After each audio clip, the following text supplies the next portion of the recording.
এটা হচ্ছে চাল কুমড়ার শাক। এটা আমি এখন উঠাবো। এই যে শাকগুলো ওঠানো হয়ে গেছে, এবার আমি এগুলা কেটে ধুয়ে পরিষ্কার করে নিব। কাঁঠালের বিচিগুলো আমি এভাবে কেটে নিয়েছি এবং এটা সিদ্ধ করে নামিয়ে নিব।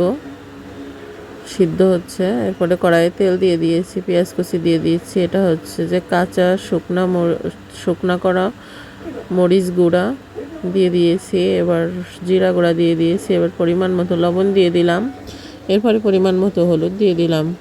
কিছুক্ষণ মশলাটা কষিয়ে নিব। এরপরে ধুয়ে রাখা চাল কুমড়ার শাকটা আমি দিয়ে দিব।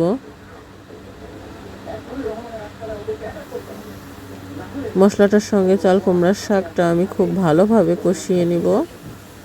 চাল কুমড়ার শাক আর কাঁঠালের বিচি দিয়ে রান্না করলে খুবই সুন্দর লাগে খাইতে, খুবই ভালো লাগে, খুবই মজাদার হয়। এটা খুব উপকারী এবং সুস্বাদু।